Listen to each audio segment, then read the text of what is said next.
Саламатсыздарбы, назарыңыздарда Азаттыктын жаңылыктары, сиздер менен Прага студиясында Бакыт Асанов.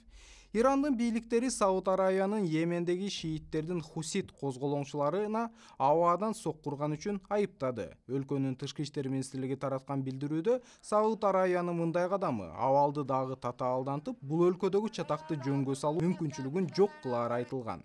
Бейшембиде Сауд Арабиясы коңшу өлкөлөр менен бирге Йемендеги Хусит козголоңчулары ээлеген аймактарга абадан соккура баштаганын билдирген.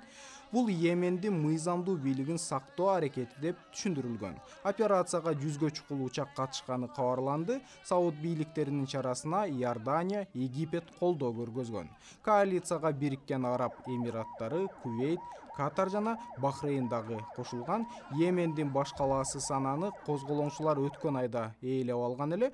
Мындан соң өлкө президенти Абдураббо Мансур Хади түштүктөгү Аден шаарын убактылуу борбор деп жарыялап, ушул жакта баш калкалап келген эле.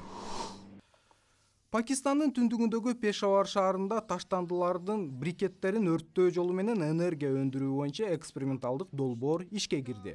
Саамалык жөн гана электр энергиясын өндүрбөстөн айлана чөйрөнүн булганышын азайтууну да көздөйт. 2010 жылдан бери Пакистан энергетикалык кризиске туш болуп келатат, анын айынан электр жарыгын өчүрүү да көп болот. Сербиянын баш калаасында 52 автосалон жана мотоциклдердин көргөзмөсү өтүп жатат. Автосалондо бир катар белгилүү маркалар өздөрүнүн жаңы модельдерин тартуулашууда. Сербиянын авто өндүрүш тармагы экономикалык өсүштүн негизги факторлорунан болуп эсептелинет. 29 мартка чейин уланчу иш-чарага 26 өлкөдөн 400 компания катышууда.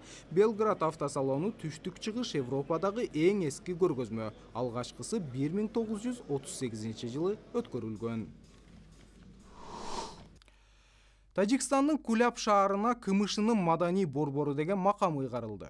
Шаршембидеги салтанатка тажик бийлигинин өкүлдөрү, КМШнын аткаруучу катчысы Конысбек Жусупбеков, Орусиянын президентинин маданият боюнча өкүлү Михаил Швыдкой жана башка коноктор катышты. Расмий аземден кийин Ноорузга арналган оюн-зоок көргөзмө да уюштурулду. Майрамдык концертке жергиликтүү 25 миңдей тургун да катышып, өз өнөрлөрүн тартуулашты. Хатлон облусундагы Куляб Тажикстандын 3-чоң шаары болуп эсептелинет. 2700 жылдык тарыхы бар шаар Улуу Жибек жолунан алыс эмес орун алган Хазіреті Шох тоосунун этегинде жайгашкан. Биз тааныштырган ушул жана башка кабарларды Азаттык чекит KG сайтынан да толугураак окусаңыз болот. Саламатта калыңыз.